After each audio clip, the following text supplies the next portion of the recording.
নমস্কার বন্ধুরা, আমি আজ করলা ভাজা করব। করলা ভাজা আমি কিভাবে করব একবার দেখে নেওয়া যাক।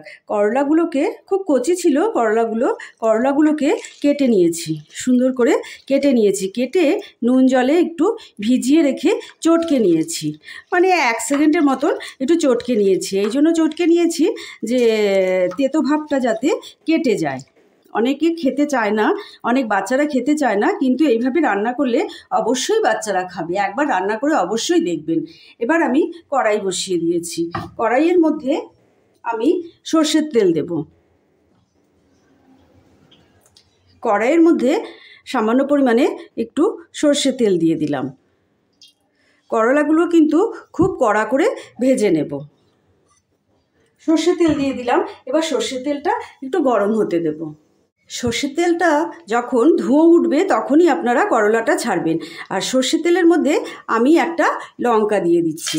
কেউ লঙ্কা খেলে খাবে, যার ইচ্ছা হবে। আর তার সঙ্গে আমি পেঁয়াজ কেটে নিয়েছি, পেঁয়াজ দিয়ে দিলাম। এইবার গ্যাসের আগুনটা কমিয়ে দিলাম।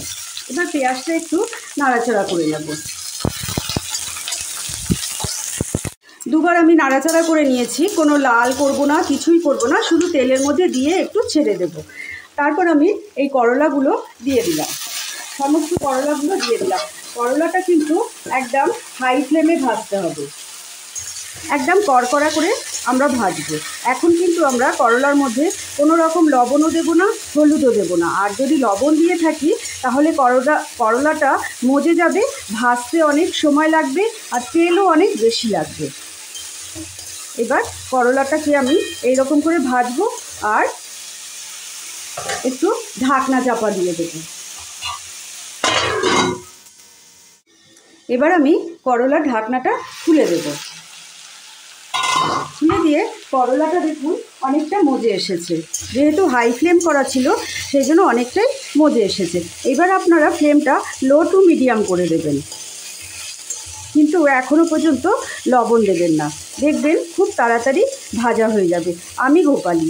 যদি আমার এই রেসিপিগুলো ভালো লাগে তাহলে অতি অবশ্য লাইক, শেয়ার, কমেন্ট, সাবস্ক্রাইব অবশ্যই করবেন। আত্মীয় স্বজন, বন্ধুবান্ধবদের সঙ্গে শেয়ার করার অনুরোধ রইল।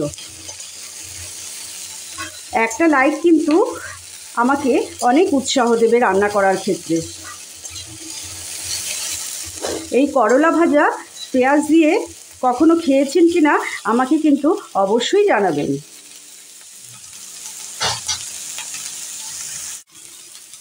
করলাটাকে কিন্তু আপনারা কিছুক্ষণ পরপরই নাড়াচাড়া করবেন। আর যদি একভাবে বসিয়ে রাখেন, ভাববেন যদি একটু পরে নাড়বো, কিন্তু তা কিন্তু করবেন না, তাহলে একটা পাশ পুড়ে যাবে আর একটা পাশ কিন্তু হবে না। তো এইভাবে নাড়াচাড়া করলে দুটো পাশ সমানভাবে ভাজা হয়ে যাবে। এদিকে আপনার সব সেদ্ধও হয়ে যাবে খুব সুন্দরভাবে। এইভাবে নাড়তে থাকবেন, খানিকক্ষণ পরপরই নাড়তে থাকবেন। অনেকটাই করলাটা মজে এসেছে। এখন আমি লবণ দেব। খুব একটা বেশি লবণ দেবেন না, সামান্য পরিমাণে লবণ দেবেন। আর হলুদ দেওয়ার ইচ্ছে হলে দেবেন, আর না দেওয়ার ইচ্ছে হলে দেবেন না। আমি সামান্য পরিমাণে একটু হলুদ দেব, মানে খুবই অতি সামান্য একটু হলুদ দিলাম। এবার আবার সুন্দর করে করলাটাকে নেড়ে দেব।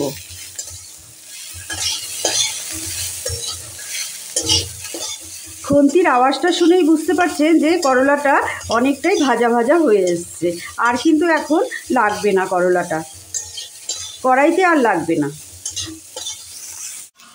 আমাদের করলা ভাজাটা কিন্তু হয়ে গেছে। আমরা গ্যাসের আগুন বন্ধ করে দিচ্ছি। এবার আমি একটা পাত্রে ঢেলে নেব। এইরকম সহজ সরল রেসিপি দেখতে অবশ্যই কিন্তু চ্যানেলটিকে সাবস্ক্রাইব করবেন।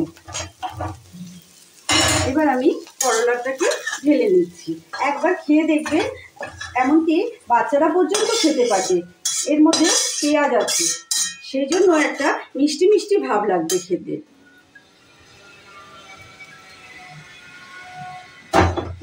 আবার কোনো দিন হাজির হয়ে যাব নতুন কোনো রেসিপির সঙ্গে। ততক্ষণের জন্য আপনারা সুস্থ থাকবেন, ভালো থাকবেন।